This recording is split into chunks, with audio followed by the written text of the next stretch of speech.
আমরা এনআরসিতে যাদের নাম হচ্ছে তাদের কাছে অনুরোধ করবো, আপনারা কোনো অবস্থাতে ভুলেও যাতে এই নাগরিকত্ব বিধির আন্ডারে কোনো যাতে দরখাস্ত না দেন। আর যাদের নাম আইছে না তাদের কাছে আমাদের অনুরোধ, অত্যন্ত সতর্কতার সঙ্গে চিন্তা ভাবনা করে যদি কোনো কাগজপত্র থেকে থাকে তাইলে অ্যাপ্লাই করুন। কিন্তু আমরা আশঙ্কা করি যে আপনার সমস্ত অধিকার খর্ব করা হইব এবং ডিটেনশনে পাঠাই দেওয়ার আশঙ্কা আছে।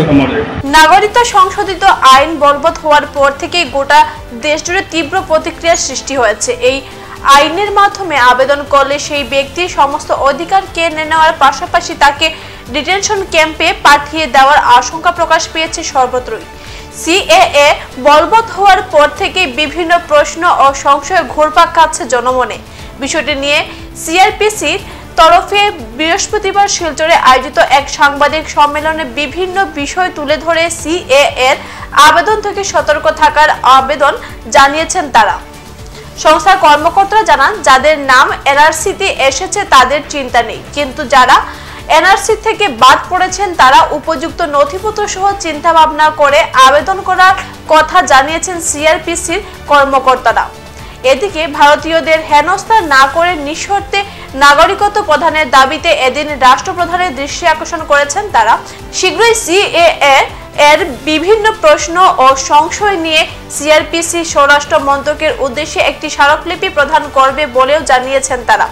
সাংবাদিক সম্মেলনে কিশোর ভট্টাচার্য, সাধন পুরকায়স্থ, হিল্লোল ভট্টাচার্য, অজয় রায় ও তপোধীর চক্রবর্তী সহ অন্যান্যরা উপস্থিত ছিলেন। আমি আইনের লোক হয়ে এই যে ফর্মগুলা ফিল আপ করা খুবই কষ্টকর এবং এটা কনফিউজিং, এবং সেই অবস্থায় আপনার নাগরিকদের কি অবস্থা হবে আপনি দেখেন। আই সাপোজ দেখেন ফর্মটা আমরা ফিল আপ করে জমা দিলাম, কোনো কারণবশত আমাদের এই ফর্মটাও আপনার গ্রহণ করা হলো না। সেই অবস্থায় দেখবেন যদি কোনো কেউরের সহিত ইনিমিটি থাকে, শত্রুতা থাকে, সেই ব্যক্তি যে যার সঙ্গে ইনিমিটি আছে সে তো কমপ্লেন করতে পারে, সে এফআইআরও করতে পারে যে তুমি বা এটা পরিষ্কার তুমি বিদেশি নাগরিক, তুমি ভারতবর্ষে আসামে রাজ্যে এখানে বসবাস করো, তুমি পাসপোর্ট অ্যাক্ট ভায়োলেশন করতেছো, সিটিজেনশিপ অ্যাক্ট ভায়োলেশন করতেছো, সেই মতে পাসপোর্ট অ্যাক্টও ভায়োলেশন করলে আপনারা যদি জেলও পূরণ করা হয়, সেটার শাস্তির বিধান হচ্ছে মিনিমাম 2 ইয়ার্স আপনার শাস্তি, এর উপরে 10 বছর পর্যন্ত হইতে পারে। সেই সব আমি দেখলাম, যেটা আমি রুলস থেকে আমি যেটা আমার পড়িয়ে যেটা বুঝলাম, সেইটা বড় ক্রিটিক্যাল অবস্থা, এটা কনফিউজিং এবং সাধারণ মানুষের কাছে সেটা বোঝা, এমনকি শিক্ষিত মানুষের রেগুলার এই ফর্মগুলো যদি ফিল আপ করতে যায় অনেক তথ্য সংগ্রহ করা খুবই দরকার। এটা নিয়ে আন্দোলন শুরু হয় বিভিন্ন জায়গায়, সে সময় আমরা একটা যথাসাধ্য গুরুত্বপূর্ণ ভূমিকা নিয়েছিলাম এবং আমি মোটামুটি 7.5টা আরেকবার বলছি, পুনরাবৃত্তি হয়তো হয়ে যাবে, কিন্তু এটা আমাদের স্পষ্ট বক্তব্য যে এই ধরনের আইন হওয়া উচিত নাগরিকদের হেনস্থা করার জন্য নয়। নাগরিক কারা, তাদের প্রতি রাষ্ট্রের কর্তব্য আমরা আবার নতুন করে স্মরণ করিয়ে দিতে চাইছি। যারা রাষ্ট্রপ্রধান তাদের এবং যারা সেই বিধিগুলোকে, নিয়মাবলীকে বাস্তবে পরিণত করবেন তাদেরও, যে কোনো অবস্থাতেই একটা রাষ্ট্রের চরিত্র, তার ইতিহাস, তার পরম্পরাকে ভুলে যাওয়া চলে না। এবং আমাদের এরকম যেন মনে না হয় যে আইন যেটা হচ্ছে এটা বিশেষ কিছু ভাষাগোষ্ঠী অথবা ধর্মীয় গোষ্ঠীকে লক্ষ্য রেখে তাদের ক্ষতি করার জন্য আয়োজন করা হচ্ছে, তাহলে গণতন্ত্রেরই তো কোনো মানে থাকে না। ওরা যেটা বলেছেন আমার সহযোগীরা, তার সঙ্গে সংগতি রেখেই আমরা বলবো, যেটা কিশোররা বলেছেন, যে আপাতভাবে আমাদের প্রাথমিক পাঠে মনে হয়েছে যে যেটা গত পরশুদিন আমাদের উপর চাপিয়ে দেওয়া হলো, তার সঙ্গে এর আগে 2019 সালের যে আইনের কথা সে বলল, তার মধ্যে সংগতির যথেষ্ট অভাব আছে। তাহলে এই বিষয়গুলোকে মাথায় রেখে আমাদের মনে, অনেকের মনে দ্বিধা আছে, সংকোচ আছে, প্রশ্ন আছে, এইগুলো নিরসন কে করতে পারে?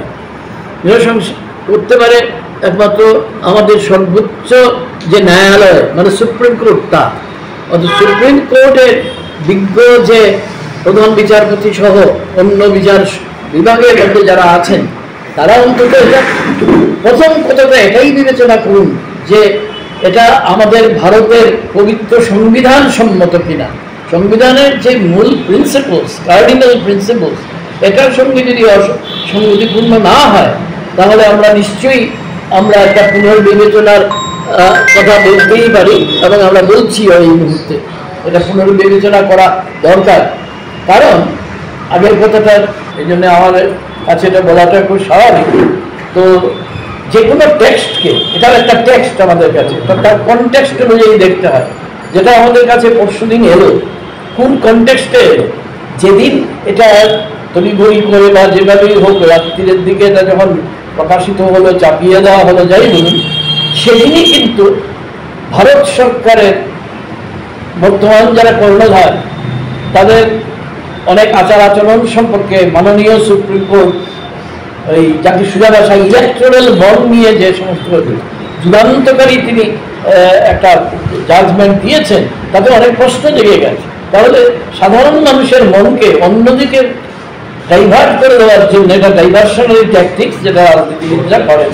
কিন্তু দেশের সাধারণ মানুষ যারা সাথে নেই, পাচে নেই, যারা কোনো রকমে বেঁচে থাকতে চান, তাদের যে বিপন্ন করে এটা কোনো কাজ হতে পারে না। তাহলে তো আমাদের দেশকে কি গণতন্ত্র বলা যায়? গণতান্ত্রিক কাঠামো যদি আজকে বিপন্ন হয়ে যায় এ ধরনের আইন দিয়ে, তাহলে এটা নিশ্চয়ই যারা আছেন বিভিন্ন জায়গায় আমাদের রাষ্ট্রের বলুন, রাজনৈতিক সমাজের বলুন, কর্ণধার হিসেবে তাদের কাছে আমাদের আবেদন, আমাদের অনুরোধ যে আপনারা পুনর্বিবেচনা করে দেখুন। আর এটা যদি শুধু হয় সামনে রাজনীতি এবং এটা রাজনীতির অঙ্ক কষার জন্যে, তাহলে এর চেয়ে দুঃখের আর কিছু হতেই পারে না। এখনকার মতো বিদায় নিচ্ছি। পরবর্তী অন্যান্য সংবাদ পেতে আমাদের সাথে থাকুন। ধন্যবাদ।